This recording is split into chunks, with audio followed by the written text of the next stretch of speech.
जय जय श्री राधे, जय जय श्री कृष्णा। आप सभी का मेरे स्पिरिचुअल माइंड डायरी चैनल पर हार्दिक स्वागत है। आप सभी पर मेरे बांके बिहारी जी की कृपा हमेशा बनी रहे। जय जय श्री राधे, जय जय श्री कृष्णा। आप सभी का मेरे स्पिरिचुअल माइंड डायरी चैनल पर हार्दिक स्वागत है। आप सभी पर मेरे बांके बिहारी जी की कृपा हमेशा बनी रहे।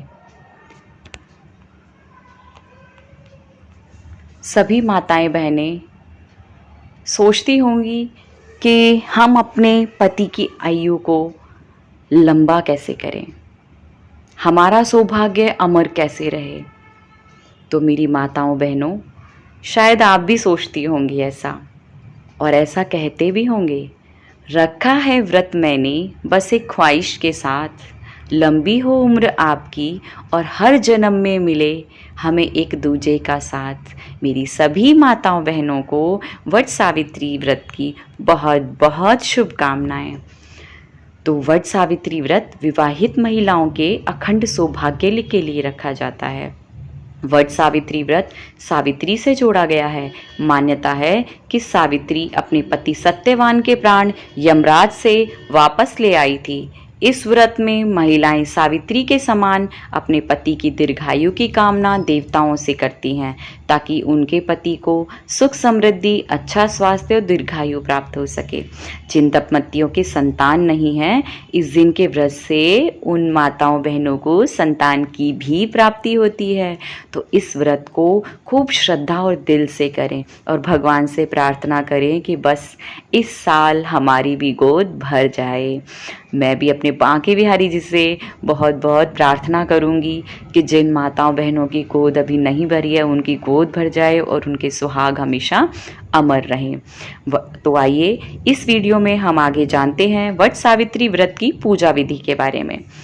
व्रत के दिन सुहागिन महिलाएं सारा सामान एक टोकरी में लेकर बरगद वृक्ष के नीचे जाती हैं और वहां पर रोली सिंदूर से बरगद के वृक्ष पर तिलक लगाती हैं। कच्चा सूत बांधकर 108 बार परिक्रमा करके 108 दाने मूंगफली के समर्पित करती हैं और लोटे का जल बरगद वृक्ष के जड़ों में डालकर पेड़ को सींचते हैं। वट वृक्ष से अपने पति की लंबी उम्र की कामना करती हैं और विधि विधान से पूजना अर्चनी आरती करके वापस अपने घर आती हैं। आगे हम इस वीडियो में जानेंगे वट सावित्री व्रत की कथा के बारे में। लेकिन मेरी माताओं बहनों से सभी से अनुरोध है कि प्लीज़ मेरे स्पिरिचुअल माइंड डायरी चैनल को सब्सक्राइब करें, लाइक करें एवं शेयर करना ना भूलें।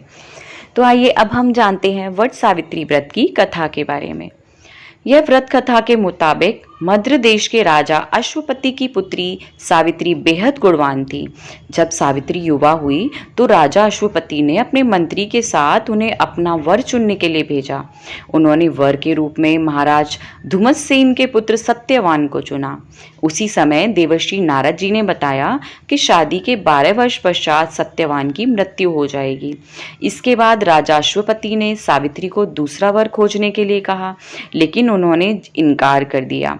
नारद जी से सत्यवान की मृत्यु का समय पता करने के बाद वो पति व सास ससुर के साथ जंगल में रहने लगी।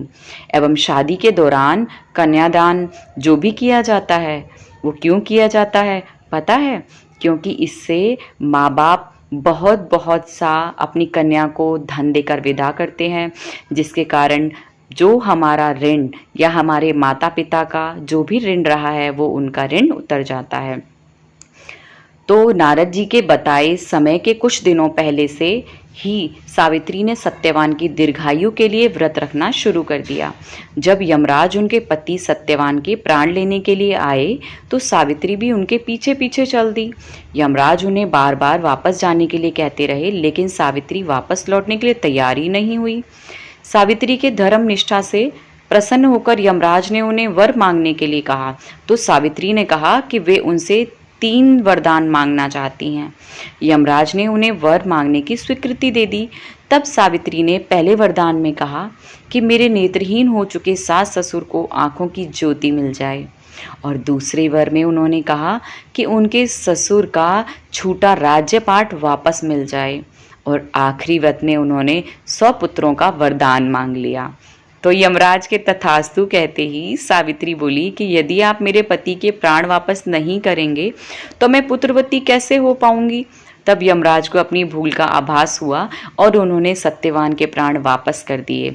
इस तरह सावित्री ने न केवल सत्यवान की जान बचाई बल्कि अपने परिवार का भी कल्याण किया। तो माताओं बहनों, देखा हमारी देश की महिलाओं में, हमारे भारत की महिलाओं में कितना निष्ठा और कितनी श्रद्धा भाव से ये व्रत किए जाते हैं, जिनसे वो बड़े से बड़े कामों को कर सकती हैं और अपने पति के प्राण को भी बचा सकती हैं। ये तो बहुत छोटा है, आप जो हम महिलाएं हैं ये बहुत कुछ कर सकती हैं, हम भगवान को भी पा सकती हैं। तो माताओं बहनों से अनुरोध है कि इस दिन अपने पति की लंबी उम्र के लिए एवं संतान प्राप्ति के लिए इस व्रत को अवश्य रखें। इस दिन व्रत करने से अखंड सौभाग्य की प्राप्ति होती है।